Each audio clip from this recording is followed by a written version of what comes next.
안녕하세요, 여러분. 제가 전에도 어지러움증에 대해서 한번 영상을 올려드린 적이 있는데, 어지러움증이 꼭 빈혈은 아니다. 그 말씀을 드린 적이 있는데, 오늘 또 그 이야기를 좀 이어서 보충을 해서 좀 말씀을 드리고자 합니다. 어지러운 분들이 요새 더 부쩍 많은 것 같아요. 제 주변에도. 또 저에게 상담을 오시는 분들 중에서도 말씀을 하세요. 자기가 자려고 누웠는데 그냥 천장이 팽이처럼 뱅글뱅글 돌았대요. 얼마나 놀라고 무서웠을까요? 어지럽다고 하면 당연히 따라오는 게 기운이 없죠. 그렇게 어지러우면 울렁거리고요. 또 눈이 충혈되고 소화도 잘 안 될 거예요. 어, 병원에서는 이 어지럼증으로 잘 진단이 내려지는 게 메니엘이라고 하는 게 메니에르 아니면 메니엘이라고 하는 거 그게 있고 또 하나는 요새 자주 말하는 이석증이라는 게 있어요.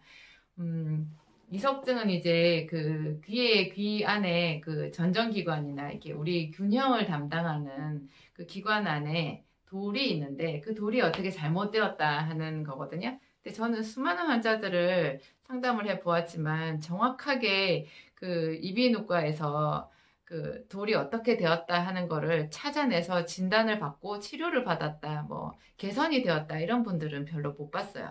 검사는 의심하고 검사는 하는데 이비인후과에서 찾아내지는 못하는 거예요. 그냥 아마 이석증일 것이다 이렇게 짐작만 할 뿐이죠. 예, 그렇게 되더라고요.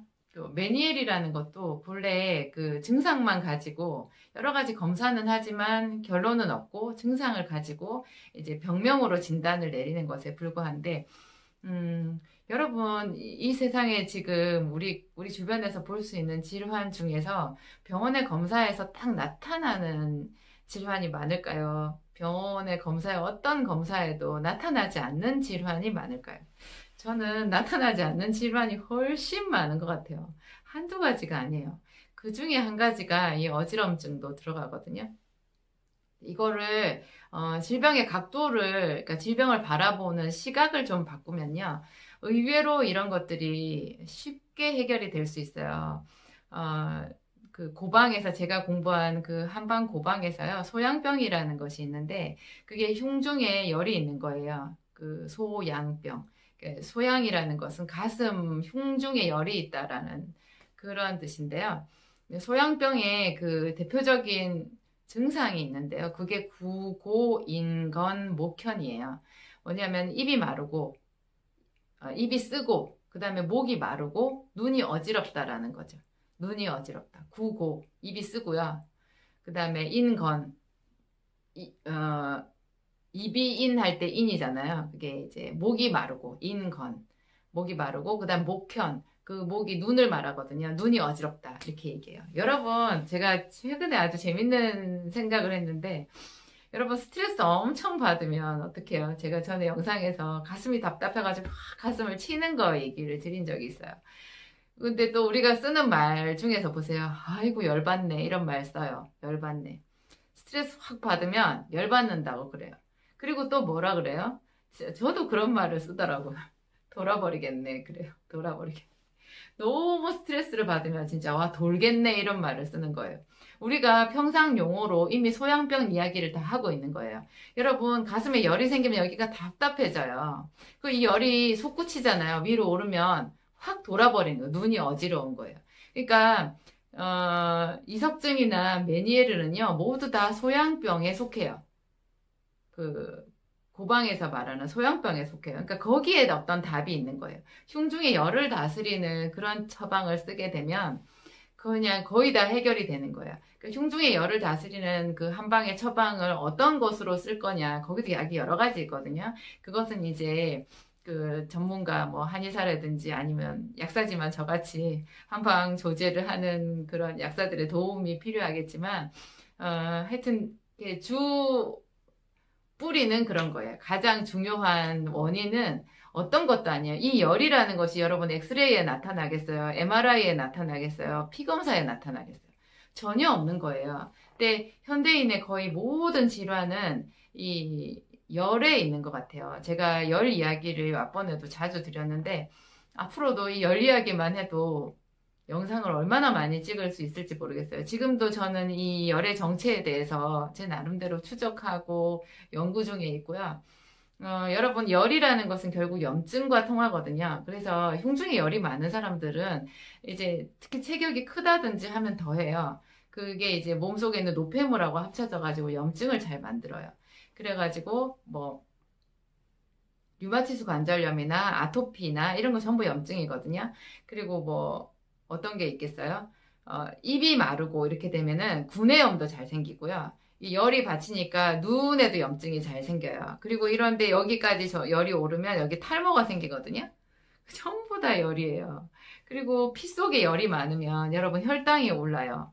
우리 보통 그거 알고 있잖아요. 저는 예전에 그 소설, 단편 소설, 우리나라 그 단편 소설, 김유정 씨가 쓴 그, 김유정 작가가 쓴 그 단편 소설 중에 점순이가 그 닭에게, 그러니까 점순이랑 그 주인공이랑 둘이서 이렇게 다투는 그런 이야기가 나오는데요. 봄봄이었나요? 동백이었나? 하여튼 그 유명한 소설이 있어요. 동백꽃인 것 같아요. 거기서 그 점순이네 닭하고 이 주인공 집의 닭이 싸움을 벌이는 장면이 나오는데, 제가 좀 뜬금없는 이 이야기까지 하네요. 그때 이 주인공이 점순이네 닭을 이기게 하려고 자기 닭한테 고춧가루를 먹여요. 고춧가루를, 그 매운 고춧가루를 먹으면 닭이 열받잖아요. 여러분, 고춧가루도 열이에요. 매운 음식, 영어로는 핫이라고 하잖아요. 우리는 그냥 맵다 이렇게 얘기를 하고, 뜨거운 거는 뜨겁다 이렇게 얘기하는데, 영어권에 영어를 쓰는 사람들은 뜨거운 거나 매운 거를 똑같이 핫이라는, 핫, HOT, 핫이라는 단어를 쓰잖아요. 매워도 뜨겁다라고 말하는데 아주 과학적인 것 같아요. 우리가 열받을 때도 그냥 스트레스 받을 때도 열받는다, 뜨겁잖아요. 그 얘기 하잖아요. 고춧가루 먹으면 이게 흉중에 열이 많은 사람이 고춧가루 같은 거를 먹게 되면 더 열이 오르거든요. 여러분, 그 닭싸움, 이제 그 점순이와 이 주인공의 닭이 싸움을 벌이는데 고춧가루를 잔뜩 먹은 닭이 미친 듯이 싸움에 임해요. 여러분, 흥분하고 긴장하고 어떤 사람과 하고 이제 크게 다투잖아요. 그 다퉜을 때 그 사람 피의 혈당을 체크를 해보면 혈당이 굉장히 많이 올라가 있어요. 그러니까 당뇨병도 일종의 화병이거든요. 스트레스 많이 받았는데 뭐 스트레스 받는다고 모든 사람들이 당뇨병이 되지는 않지만 그 사람 체질상 혈당이 많이 올라가서 떨어지지 않는 그런 상태로 되면 그 사람은 당뇨병이 되는 거예요. 그러니까 어떤 사람은 열을 받았는데 아토피가 되고 어떤 사람은 열을 받았는데 류마티스가 되는데 어떤 사람은 열 받아서 고혈압이 되고 당뇨병이 되고 그 열이라는 게 돌아다니면서 모든 원인들을 다 만드는 것 같아요. 제가 오늘 좀 멀리 왔는데 처음에 말씀드린 거 엄청난 어지럼증 그다음에 메니엘 이런 질병들 또 메니엘은 보통 울렁거리는 이런 위염 역류성 식도염하고도 많이 겹쳐서 와요. 질병은 하나만 단독으로 오지 않거든요. 친구들을 데리고 와요. 이런 것들 알고 있으면 어떻게 해야 되는지. 여러분, 그러니까 열이 원인이니까 어떻게 되겠어요? 어지러울 때, 그렇게 어지러울 때, 더 뜨겁게 하는 음식이나 약을 먹으면, 예를 들면 보약은 거의 다 뜨겁거든요. 더운 성질을 가지고 있는데 이런 이석증이라든지 메니에르 질환이 있는데 홍삼이나 계피나 생강이나 꿀 이런 거 먹으면 더 심해진다는 거 여러분 이해되시죠?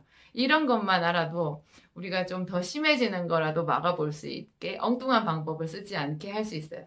메니엘이라는 질병은 특별히 열독에다가 수독이 합쳐진 거거든요. 그래서 이런 어지럼증이 있는 사람들이 병원에 가서 기운 없다고 영양 수액제를 맞으면 그 수액이라는 것 자체가 피 속에 물을 넣어주는 거잖아요. 포도당 주사, 아미노산 주사, 그거 다 수액 물이니까 그대로 피 속에 물을 넣어주는 거거든요. 그러니까 수독이 더 많아지게 해서 수액제 주사 맞고 일어나다가 쓰러질 수도 있어요. 이런 것도 알고 계셔야 돼요. 그냥 무조건 어지럽고 기운 없다고 병원 가서 수액제 자꾸자꾸 맞으면 더 심해지거든요.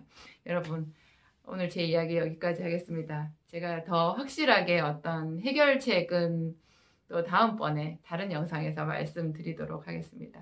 감사드립니다.